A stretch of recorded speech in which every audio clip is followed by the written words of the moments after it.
आशा की जोत में हम अहाँक फेर स्वागत कर रहल छी। जिंदगी कोना के बिताएब बा जिंदगी की थिक एहि बातक उत्तर अहाँ प्रभु यीशु मसीह से पवित्र पोथी में पाबि सकलहुँ हैं। एहि अध्ययन से अहाँ सीख सकलहुँ हैं। आजुक अध्ययनक लेल हमरा लोकनि 12 अध्याय के चुनलहुँ हैं। जब अहाँक लग पवित्र पोथी बाइबिल अछि तऽ हमरा संगे संगे अहूँ खोलि कऽ राखि लिअ। तहन आउ एहिसँ पहिने कि आगाँ बढ़ी एकटा छोट प्रार्थनाक साथ आजुक अध्ययन हमरा लोकनि आरंभ करब। हे कृपालु परमेश्वर, हे महान परमेश्वर, हे दयालु परमेश्वर, प्रभु जी विशेष रूपे हम आजुक दिनक लेल प्रभु अहाँक धन्यवाद दऽ रहल छी जे प्रभु अहाँ हमरा सबके रक्षा करैत छी। विशेष रूपे प्रभु हम अपन श्रोता भाई बहिनी के अहाँक चरण मानै छी। प्रभु हुनका मनम जँ कोनो तरहक अवसाद छनि, कोनो तरहक तकलीफ छनि, बा गरीबी से परेशान छथि, बीमारी से परेशान छथि, बेरोजगारी से परेशान छथि, तऽ प्रभु जी हुनका अहाँ एहि सबटा बात से उपरा दियौन। एहि छोट प्रार्थना का हम अपन उद्धारकर्ता यीशु क्रिस्त के नाम से मांग रहल छी। आमीन। एकटा बात हमरा लोकनि जानि सकलहुँ हैं कि जँ खोजब तऽ पाएब आ नहि खोजब तऽ नहि पाएब। ई बात गामक हमरा लोकनि सुनैत छी। यह बात श्रीमान मरकुस कहैत छथिन कि जे केओ परमेश्वरक खोजनिहार छथि प्रभु हुनका भेटतनि, आ जे केओ प्रभुके नहि खोजता है एहि बातसँ एहि गुणतासँ ओ अलग सब दिन रहथिन। मुदा वचनक अध्ययन करलासँ तहने अहाँके फायदा हैत जँ अहाँ एहि बातक ऊपर विचार राखैत छी। तहन एहि अध्यायके कुछ प्रमुख बातक ऊपर ध्यान दी जे मुख्य बिंदु थिक तकरा हम अहाँ कनिक बता दैत छी। पहिल भेल प्रभु यीशु धार्मिक गुरु आगुआक संग तीव्रताक संग वचन वा वाद विवाद आरंभ करैत छथि। प्रभु यीशु राजा कैसरक हेतु ओहिठाम बता रहल छथि कि ओ के छथि। तेसर बात, पुनरुत्थानक विषय में ओ फरीसी और सदुकीक संग वाद विवाद करैत छथिन। प्रभु यीशु उपस्थित जन समुदाय का महान आज्ञा के विषय में बताबैत छथि। पांचम बात भेल प्रभु यीशु मसीह के विषय में फरीसी से प्रश्न कर रहल छथि आ उत्तर भजन संहिता से दऽ रहल छथिन। यह पांचो बात जे अध्यायक मुख्य बिंदु थिक तकरा ऊपर हमरा लोकनि विचार करब। हाँ, एकटा बात आरो छूटि गेल। प्रभु यीशु मसीह विधवाक उदाहरण दऽ कऽ वचनक सत्यताके और महानताके बता रहल छथिन। ई छठम बात भेल। तहन अब हमरा लोकनि सने सने कऽ आगाँ बढ़ूँ तऽ नीक रहत। हमरा सब एहि अध्यायक विभिन्न कार्यशीलताक विषय में, सिद्धांतक विषय में सीख रहल छी। जेना हम आरंभे से बाजि रहल छी कि श्रीमान मरकुस शीघ्रगामी सुसमाचारक ऊपर विचार राखैत छथि, विश्वास करैत छथि आ विचार सेहो राखैत छथि। हुनक विचार में प्रभु यीशु मसीहक सुसमाचार एतेक गहीर आ काज करे वाला अछि तैं ओ एहि गहराई के बड़ सरल भाषा में बता रहल छथिन।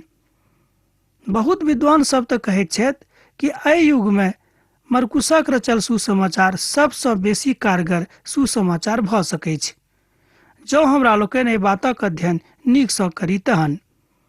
किएक तऽ हुनक भाषा बड़ सरल छनि, हुनक उपस्थिति बड़ सरल छनि आ प्रभु यीशु मसीह को महान दासक रूप में प्रयुक्त कर रहल छथि।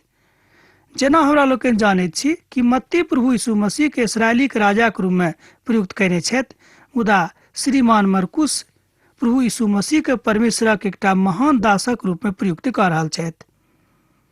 एहिठाम मेमनाक माध्यम से खोलि कऽ हमरा लोकनि ओहि बात में सीख सकलहुँ हैं बा एना कहियो ओहि बातक जानि सकलहुँ हैं जाहि बातक ज्ञान प्रभु परमेश्वर अपना लग लुका कऽ रखने छथिन।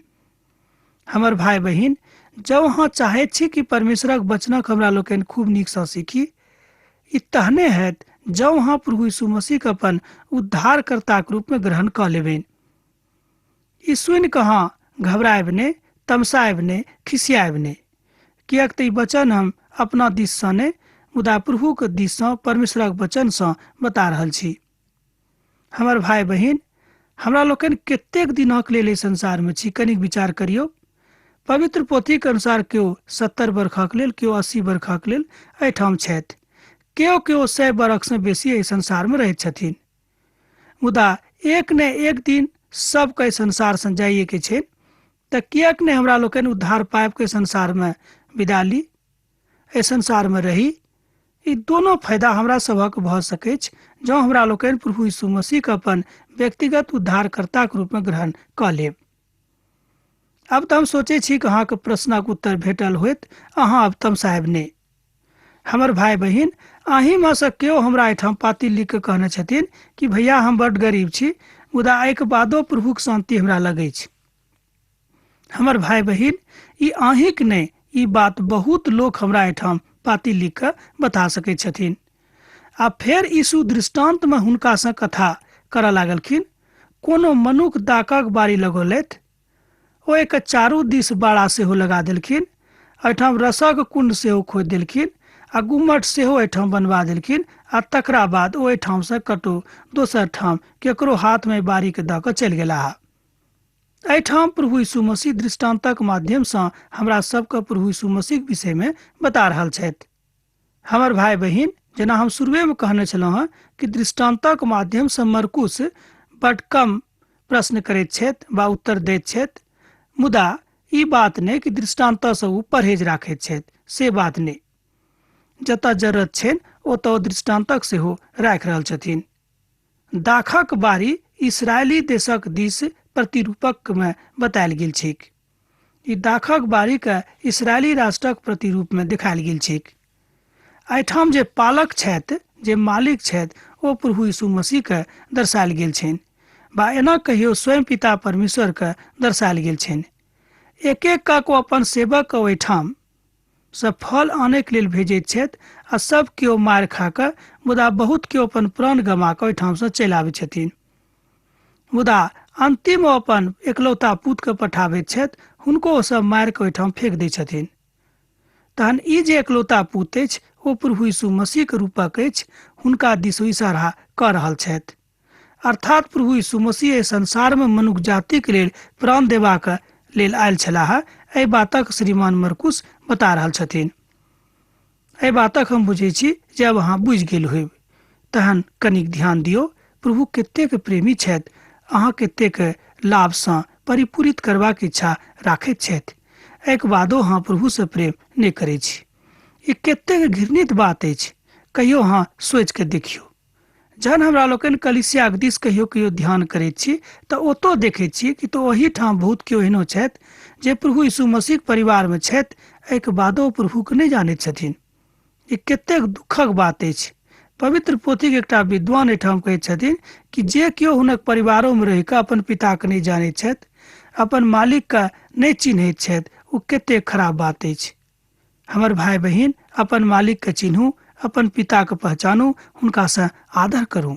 जँ हुनक आदर अहाँ नहीं करब तऽ एहि बात से अहाँ किछु नहीं सीख सकलहुँ हैं। एक बेर वह बात फिर घुरि फिर के आबि गेल। श्रीमान मरकुस वचनक ऊपर विशेष ध्यान दैत छथि, चमत्कारक ऊपर बहुत कम। ओ कहै छथिन कि वचन विशेष रूपे मनुष्य जातिक लेल देवल गेल अछि। ई मनुष्य जातिक लग सबसँ तेज धार हथियार अछि, मुदा ई छोड़ि कऽ किएक मनुष्य जाति चमत्कारक दिस देखैत छथि। पवित्र पोथीक एकटा विद्वान कहैत छथिन कि प्रभु यीशु मसीह कहियो चमत्कार नहीं करथिन जँ हुनका एहि बातक सिद्धिकरण करबाक जरूरत नहीं पड़तियैक जे ओ परमेश्वरक एकलौता पुत छथि। जाहि काल में प्रभु यीशु मसीह के अवतरण एहि संसार में भेल रहनि, ओहि कालक जँ अहाँ ऐतिहासिक पृष्ठभूमि के देखबैक तो पृष्ठभूमि बड़ खतरनाक थिक। ओहि काल में रोमी साम्राज्य सब ठाम रहैक, आ रोमी साम्राज्यक विषय में हमरा लोकनि इतिहास में पढ़ने छी। जँ अहाँ इतिहासक विद्यार्थी थिकहुँ हैं तऽ बातक अहाँ खूब नीक सँ बुझि सकैत छी कि रोमी साम्राज्यक लोग, हुनक राजा लोग कोन तरह के लोग होइत रहैक। मुदा ओहि कठिन काल में प्रभु यीशु मसीह एहि संसार में अवतरित भऽ कऽ आयल छलाह। ओहि काल में फरीसी सदुकी लोक के बड्ड वर्चस्व रहनि। ओ जेना चाहै छलखिन तेना समाजक घुरा फिरा कऽ चलाबैत छलखिन। तहन ओहि काल में समाजक परिदृष्टक अंतरण करनाइ, बदलनाइ कतेक कठिन काज रहैक। मुदा एहिके बादो अपन पिता काज करलखिन, आ बहुत केओ हुनका ओही काल में बेटा के रूप में ग्रहण करलखिन, अर्थात परमेश्वरक बेटा के रूप में। बा लोग बुझि गेलाह कि इनका छोड़ि कऽ दोसर केओ हमरा उद्धार नहीं दऽ सकैत छथि। कि अहाँ प्रभुके अपन एना के स्वीकार करैत छी? कि अहाँ हुनका परमेश्वरक पूत बुझैत छियनि? नहि बुझैत छी तऽ आजुक दिन अहाँ एहि बातक स्वीकार करू कि प्रभु अहाँक छथि। एहिठाम श्रीमान मरकुस बड स्पष्ट जकाँ एहि बातक स्पष्टीकरण दऽ रहल छथिन कि जे केओ अपन पिताक नहि चिन्हता मुदा हुनक पुतक नहि चिन्हते तो कोना स्वर्गमे जायत। अर्थात श्रीमान मरकुस कोनो बातके लुका छुपा कऽ नहि मुदा घुरा फुरा कऽ नहि सोझा सोझी प्रहार करैत छथि कि अहाँके प्रभु यीशु मसीहक उद्धारकर्ताके रूपमे ग्रहण करैए पड़त, तहने अहाँ स्वर्गमे जायब, वरना अन्यथा ओतऽ अहाँ कहियो नहि जा सकलहुँ हँ।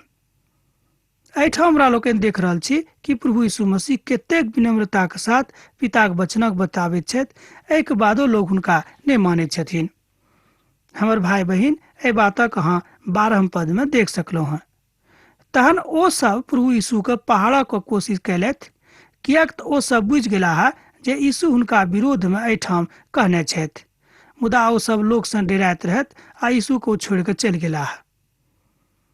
एहिठाम एकटा विद्वान कहैत छथिन कि अखन धरि प्रभु यीशु मसीहके पकड़ैके समय नहि आयल रहनि, तैँ ओसभ हुनका नहि पकड़लखिन। देखियौ, कोनो काज एहन नहि होइत अछि जे प्रभु अपन काज करलासँ पहिनहिए पकड़वा जेथिन। ई बात परमेश्वरक पोथीक जानकार लोक सब कहैत छथि। मुदा एहिठाम जानकार अहूँ बनि सकलहुँ हँ जँ अहाँ परमेश्वरक पोथीक अध्ययन नियमित रूपमे कऽ रहल छी। हम कलीसियोमे बहुत लोकके देखैत छियनि कि ओ परमेश्वरक पोथीके अध्ययन नहि करैत छथि, खाली प्रार्थनामे जेता आ ओतयसँ घुरि कऽ चलि अयता। जे किछु ओतय सिखलखिन तकरा अपना जिन्दगीमे सेहो अनुकरण नहि करैत छथिन। एहिठाम जे लोकसभ रहथि हुनका विरुद्धमे प्रभु यीशु मसीह बड्ड नीकसँ एना कहियो दृष्टान्तक माध्यमसँ बाजि देलखिन। एहिठाम जे किछु हुनका सिखाबैके इच्छा रहनि ओ अपन चेला सबके, अपन शिष्य सबके सिखा देलखिन। हमर भाई बहिन, हमर मित्रवर, की अहाँ सीखैके इच्छा राखैत छी? कि अहाँ अपन प्रभुसँ प्रेम करैके इच्छा राखैत छी? कि अहाँके मोनमे अपन प्रभुक प्रति प्रेम अछि? कि अहाँ एहि बातक बुझैत छी कि प्रभु अहाँसँ प्रेम राखैत छथि? तरह तरहक प्रश्न अछि, मुदा एहि सभटा प्रश्नक उत्तर अहाँ स्वयंमे खोजि कऽ निकालि सकलहुँ हँ। ई बातक प्रश्न हम अहाँके नहि बाजि सकैत छी आ नहि उत्तर सेहो दऽ सकैत छी, किएक कि अहाँके सम्बन्ध अछि कि अहाँके सम्बन्ध प्रभु यीशु मसीहक संग, अपन सृष्टिकर्ताक संग कतेक गहीर अछि। जँ अहाँके सम्बन्ध गहीर नहि थिक तहन एहि बातक नहि बता सकलहुँ हँ। हमर भाई बहिन, यीशु मसीहके आगमन संसारमे एहि द्वारा भेले रहनि कि ओ मनुष्य जातिक लेल अपन प्राण दैक। यशायाहके पोथीमे एहि बातक अहाँ देख सकलहुँ हँ। 48वें अध्यायमे ओतय बतायल गेल छै कि प्रभु यीशु मसीहके आगमन किएक भेल रहनि बा होयवला छै, किएक तऽ ओहि कालमे प्रभु यीशु मसीहके जन्म बा एना कहियो प्रभु यीशु मसीहके देह धारण नहि भेल रहनि। मुदा एहिके बादो हुनक मृत्युके विषयमे ओहिठाम बतायल गेल छै कि ओ मनुष्य जातिक लेल कोना कऽ अपन प्राण दऽ देथिन। तहन स्पष्टीकरण भऽ रहल अछि हमर भाई बहिन कि प्रभु यीशु मसीह मनुष्य जातिके प्राण बचेबाक लेल एहि संसारमे आयल छलाह आ अपन प्राणके दऽ देलखिन। मुदा सुनैमे तऽ ई बात बहुत छोट भऽ सकैए लागैत होइत, बा भऽ सकैए लागत जे कोनो बड़का बात नहि थिक, मुदा एहि बातक अहाँ सोचि कऽ देखियौ कि कतेक पैघ बात थिक। तैँ बहुत केओ कहैत छथि कि प्रभु यीशु मसीहसँ हमरा नेह भऽ गेल, आब हुनका छोड़ि कऽ हम कतहु नहि जायब। आ बहुत केओ कहैत छथि कि यौ ई तऽ किसाबके कहानी अछि, किस्सा कहानी अछि, ई सुनि कऽ हम की करब, ईसँ हमरा की फायदा होइत। हमर भाई बहिन, मनुखक जिन्दगीमे अहाँ छी आ कतेक दिन एहिठाम छी कि अहाँ एहिके ऊपर कहियो विचार केलहुँ हँ? एहिके ऊपर अहाँ कहियो विचार कऽ चुकल छी कि नहि? तैँ यूहन्नाक पोथी 3:16 ओ बताबैत छथि कि मनुष्य जातिक उद्धारक लेल पिता परमेश्वर एहि संसारमे अयलथि। एहि पदक केना बतायल गेल छै कि जे केओ प्रभु यीशु मसीहके ऊपर विश्वास करता ओ कहियो नाश नहि हेता, मुदा ओ अनंत जिंदगीक दिस जेता, अनंत जिंदगीमे प्रवेश सेहो करता। प्रभु यीशु मसीह अनंत जिंदगी देबाक लेल अहाँके सन्मुखमे ठाढ़ छथि। तऽ अहाँ कहबै यौ कोना कऽ? तऽ जँ अहाँ विश्वास करैत छी तहने, जेना हम एक दिन आर अहाँसँ बतेने छलहुँ हँ कि पेटमे मान लियौ अहाँके दर्द भऽ गेल, कि अहाँ जानै छी दर्दक रंग केहन अछि? कार अछि कि गोर, मोट अछि कि पातर, पैघ अछि कि छोट, मुदा दर्द एतेक खतरनाक वस्तु होइत अछि कि अहाँके जान सेहो लऽ लेत। मुदा दरद के रूप रंग केओ नहि जानैत अछि। दरद के केओ आजुक दिन धरि नहि देखने अछि, मुदा दरद सत्यक बात अछि, सत्यक निष्ठा के प्रयुक्त वस्तु अछि। एही तरह प्रभु यीशु मसीह एहि संसार में विराजमान छथि, हुनका अहाँ एहि रूप में देख सकलहुँ हैं। एकटा विद्वान एहि बातक बताबैत कहैत छथि कि जेना हमरा लोकनि बहुत गंभीर बातक नहि देखैत छी, मुदा ओ बात बड्ड गंभीर होइत अछि, ओही तरह प्रभु एहिठाम बड्ड गंभीरता से अपन स्थिति के बता रहल छथि। रोमी के इतिहास में एहि बातक बड्ड नीक जकाँ बतायल गेल छै। जब अहाँ इतिहासक विद्यार्थी छी तहन अहाँ एहि बातक बुझि सकलहुँ हैं कि ओ लोग सब कतेक कठिन लोग छलाह, कतेक खतरनाक लोग छलाह आ कतेक मृदुल भाषी लोग नहि छलाह। मुदा एहिके बादो प्रभु चाहै छथि कि एहि जाति के उद्धार होएक, तैं ओ अपन एकटा दास के ओहिठाम पठा कऽ हुनका लेल सुसमाचार तैयार कऽ देलखिन।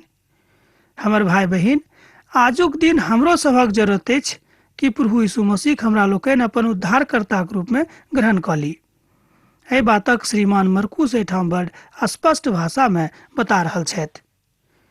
एहिठाम जे ऐतिहासिक पृष्ठभूमि बतायल गेल अछि ओ थिक कि श्रीमान मरकुस एहि बातक बड़ सरल भाषा में बताबैत छथिन, घुरा फिरा कऽ नहि बताबैत छथिन। धार्मिक नेता लोकनि एहि बातक बता रहल छथि और महिमा के कारणे ओ सब हुनका एहि घात करे में लागल रहथि। एहिठाम पवित्र पोथी में देखायल गेल छै कि बहुत केओ धार्मिक नेता प्रभु यीशु मसीह के घात करबाक फेरा में लागल रहथि। तहन ओ यीशु के कथा में फंसेबाक लेल बहुत फरीसी और हेरोदी हुनका लग पठौलथि आ ओ सब यीशु के संग कथा करऽ लागलखिन। 13 पद में बतायल गेल छै, ओ सब प्रभु यीशु के कहलनि, हे गुरु, हम जानैत छी जे अहाँ सत्यक थिकौ हैं। अहाँ केकरो परवाह नहि करैत छी, कियाक तऽ अहाँ मनुखक संग नहि मुदा परमेश्वरक देख कऽ अहाँ कथा करैत छी। ई बातो सब हुनक बड़ाई एहि द्वारा करलखिन कि ओ हुनका किछु बताबनि, मुदा एहि बातक ओ बुझि गेलाह आ कहलखिन कि अहाँ सब की चाहैत छी, कि कैसरा के देनाइ उचित अछि। कर के विषय में पूछलखिन। ओ हुनका कहलखिन कि यौ एकटा सिक्का हमरा दिअ। आ सिक्का देखा के हुनका कहलखिन कि एहि पर केकर फोटो छै से अहाँ बताउ। ओ कहलखिन कैसरा के। तहन ओ कहलखिन कि जे कैसरक थिक से अहाँ कैसरक दियौन, आ जे परमेश्वरक छै से अहाँ परमेश्वरक दऽ दियौन। एहिठाम प्रभु यीशु मसीह बातक कहैत छथि कि हमरा लोकनि संसार में रहैत छी, तेकर मतलब ई नहि भेल कि संसार से हमरा लोकनि एकदम अलग रही, मुदा ई बात सत्यक थी कि हमरा लोकनि एहिठामक लोग नहि छी, मुदा एहिके बादो हमरा लोकनि एहिठाम रहैत छी। तैं एहि बातक बुझैत हमरा लोकनि अपना जिंदगी के कदम के आगाँ बढ़ाबी तऽ नीक रहत।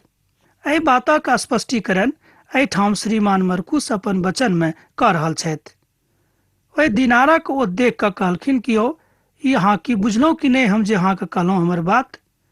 तऽ ओ सब चुप भऽ गेलाह, अर्थात हुनका लग कोनो एहि बातक उत्तर नहि रहनि।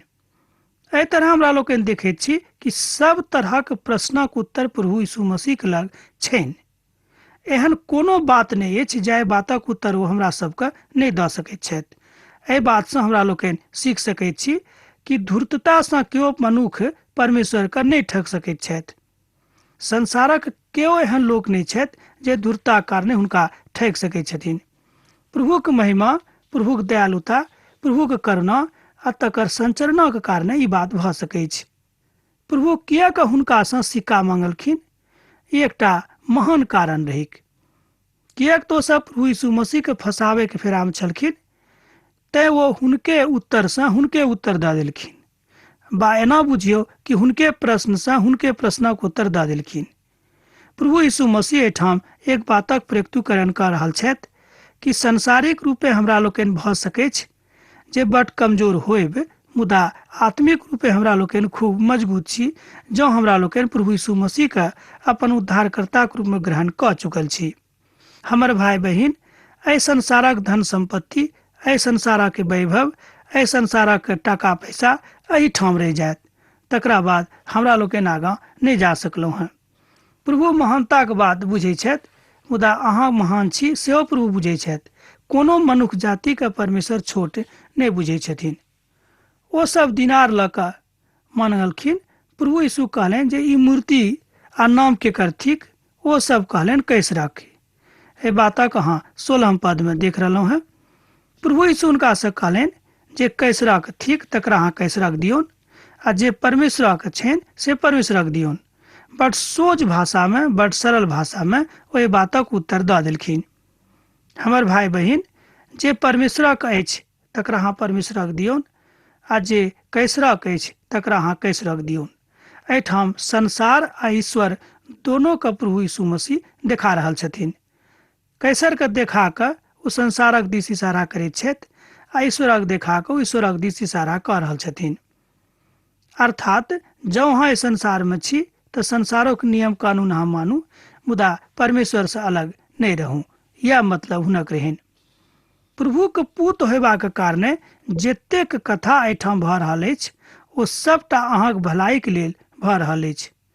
किएक तऽ पवित्र पोथी में लिखल गेल अछि कि सबटा बात मिला जुला कऽ अहाँक लेल भलाइएके उत्पन्न करत, मुदा केकरा लेल?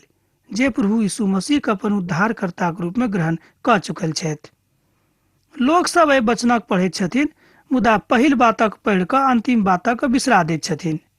सच्चाई आ ईमानदारीक संगे जँ अहाँ छी तहन अहाँ प्रभुक सिक्का के चिन्ह सकलहुँ हैं, आ जँ अहाँ सच्चाई आ ईमानदारी के साथ नहीं थिकहुँ हैं तऽ कहियो अहाँ प्रभुक सिक्का के नहीं चिन्ह सकलहुँ हैं। एहि रीतिसँ ओहिठाम अभिव्यक्ति भऽ रहल अछि कि फरीसी, धर्मगुरु आ शास्त्री लोकनि एहिठाम सबटा बातक बुझि कऽ ओहिठाम से घुरि कऽ चलि गेलाह, किएक तऽ हुनका लग अब कोनो तरहक प्रश्न नहीं रहनि। एहिठाम अहाँ बाजि सकलहुँ हैं कि ओ सब बुरी तरह पराजित भऽ गेलाह, किएक तऽ प्रभु के केओ हरा नहीं सकैत छथि, एहिसँ बेसी क्षमता केकरो लग नहीं छनि। प्रभु एहिठाम सबटा बातक खूब नीकसँ बता रहल छथि। प्रभु कहलनि कि जे मूसा के पोथी में झाड़ी वाला घटना की अहाँ नहीं पढ़लहुँ हैं, परमेश्वर हुनका से कोना कऽ दिखाई पड़लनि आ कोना कऽ आबि कऽ कहलखिन जे हम इब्राहिमक परमेश्वर, इसहाकक परमेश्वर आ याकूबक परमेश्वर थिकहुँ हैं, कि एहि बातक अहाँ नहीं चिन्हलहुँ हैं? ओ चिन्ह गेलाह कि हम वएह थिकहुँ हैं। तहन जे केओ प्रभु यीशु मसीह के चिन्ह गेलाह ओ निश्चित रूपेण हुनका संगे ओ चले के निर्णय लऽ लेथिन, मुदा जे केओ नहीं चिन्हलखिन ओ नहीं लेथिन। सबसँ जे पैघ आज्ञा प्रभु देलखिन तकरा हमरा लोकनि जल्दी जल्दी में देखी। ओ थिक कि अहाँ अपन प्रभु परमेश्वरसँ अपन मन, अपन तन, संपूर्ण बुद्धि, संपूर्ण प्राण आ सब शक्तिसँ ऊपर मानी। यह सबसँ पैघ आज्ञा रहेक। आ दोसर जे पैघ आज्ञा रहेक ओ रहेक अपन पड़ोसीसँ अपने समान प्रेम राखू। यह दूटा बात बड्ड नीक अछि।